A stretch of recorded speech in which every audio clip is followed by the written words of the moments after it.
新冠疫情平息后，香港步入了全面复苏的快车道，旅游、零售、餐饮等行业快速恢复，但金融和楼市却持续疲软。香港所依靠的内地经济也在疫情中受到了较严重打击，一时间唱衰中国经济、唱衰香港经济的声音甚嚣尘上。前不久，中国发布经济数据，2023年 GDP 增长 5.2%， 这个除疫情3年外，过去30年的最慢增速，也被不少人认为是中国经济差的依据。I am optimistic about Hong Kong's future and about China's future.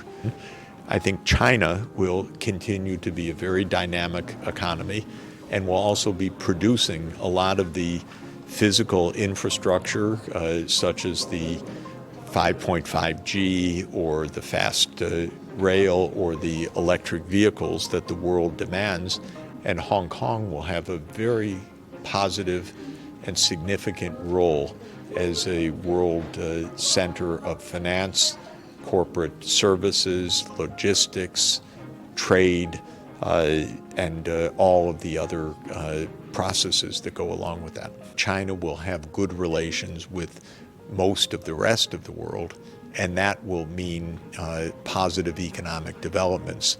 So I think the pessimism is very much exaggerated. When it comes to technology, I'm quite optimistic that China will continue to be a very major innovator and that the United States, despite its attempts, will not throw China off course, because China's science and technology sector is very large. China's applications of digital technologies within China, which the U.S. can't stop, is a huge market.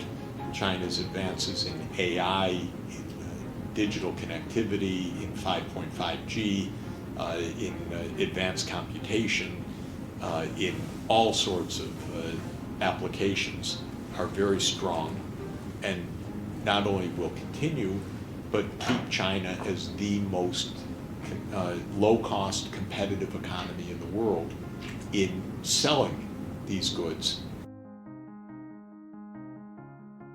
When it comes to growth, what counts is growth per person, not total growth of the economy.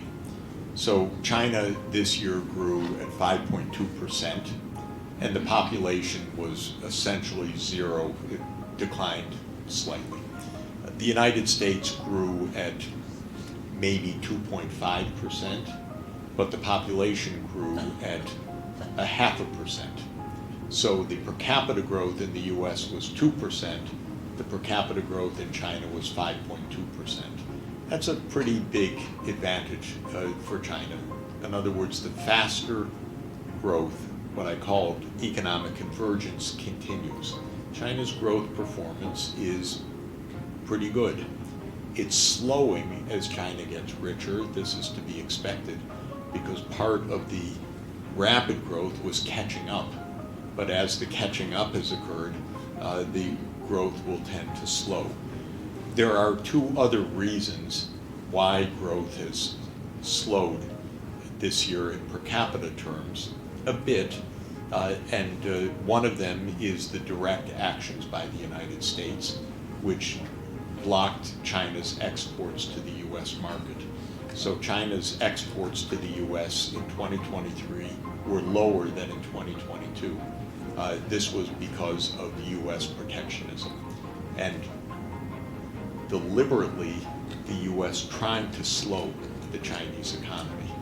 Of course, the technology restrictions and so on also played a role.